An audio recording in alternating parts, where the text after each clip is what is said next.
এই স্বরে বলছি কিনা? আরে আপনি তো বলছেন ঠিক আছে স্যার। আর আমার কথা শুনুন। আঙ্গুল তোলার রাখেন, আঙ্গুল বাদ দেন এখানে। আপনারা কি খবর? আমার কি খবর হয় আমি দেখবো আলা। আরে ছেড়ে গেছে। খুব কি নেতাগিরি দেখাচ্ছেন আমার সাথে? আমি নেতাগিরি দেখাচ্ছি না। কিসের খবর করবেন আপনি? আপনি কিসের খবর করবেন? আপনি আসলেন পাওয়ার আছে, আপনি এই কারণে আপনি খবর করবেন। আপনাকে আমি কিসের পাওয়ার দেখেন আপনি?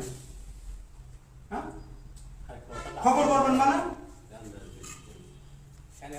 আমি না তারা ঠিক হতো ওসি সাহেব আমার ইংলিশে না আসেন হাউস হিসেবে আসু।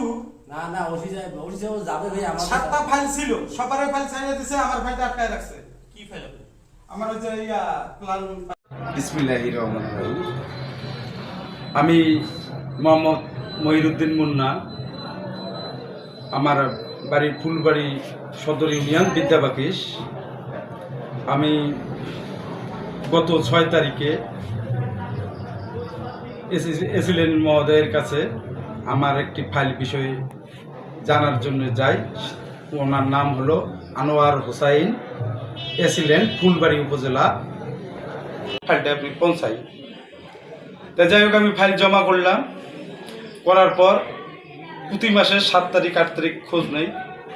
খোঁজ নিয়ে শুনি যে আমার ফাইলটি 5টি ফাইল ছিল, কারো কাজ হয়নি, তার মানে মিটিং হয়নি।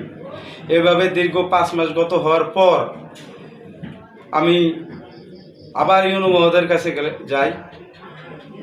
ওনার ওই এসিলেন যে ভাষা বললাম, এক কথায় জানোয়ার যেভাবে আক্রমণ করে ওইভাবে আমাদের 2 ভাইকে আক্রমণ করা শুরু করলো।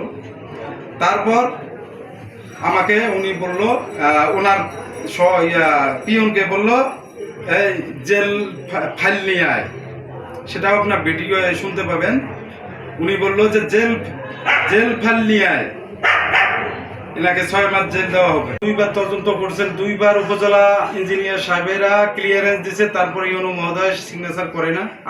সুশাসন বলতে এটাও সুশাসনের মধ্যে অবশ্যই আসে, কারণ উনি সেবা দিচ্ছে না। ওনার অহংকারে উনি গম্ভীরভাবে হিংস্র জানোয়ারের মতন রাগা। অফিসে সিসি ক্যামেরা আছে, আমি কি বলেছি আপনি কি বলেছেন সেটা বিচার করবে ইউনো মহোদয় সাহেব। আপনার রায় আমি মানি না। তা তখন উনি আমাকে পুলিশ দ্বারা জিম্মি করে 3টি জায়গায় সিগনেচার নেয়, নিয়ে আমাকে হুমকি ধুমকি দিয়ে। ফুলবাড়ি এসিলিয়ান তো সময় মতো অফিসে আসে না। আমরা যদি 10টার সময় অফিসে যাই, দেখি 11টা 12টা পর্যন্ত বসে থাকি, আসে না। তারপরে আমরা যদি কোনো কাজের জন্য যাই, বলে যে এটা তো আমি পারবো না, এটা টিওনো স্যারের কাছে যান। আবার টিওনো স্যারের কাছে যদি আমরা কোনো প্রকারের সাধারণ মানুষ যাই, আমরা তো ঢুকতেই পারি না। তো পিএদের কাছে বলি, তারা বলে যে যান আপনারা এসিলিয়ান স্যারের কাছে যান। এইভাবে আমরা তো ভুক্তভোগী হচ্ছি। কোনো সময় তো আমরা তার কোনো কাজেই আমরা পাচ্ছি না, আর উনি তো সময় মতো অফিসে আসতেছে না। আমার নাম মোহাম্মদ আমিনুল হোসেন। আমি এসিলেন অফিসে যাই, এসিলেন অফিসে যেয়ে এসিলেনকে পাই না। এই এসিলেন দ্বারা আমাদের কোনো কাজ কাম হয় না। কেন? আসার খুব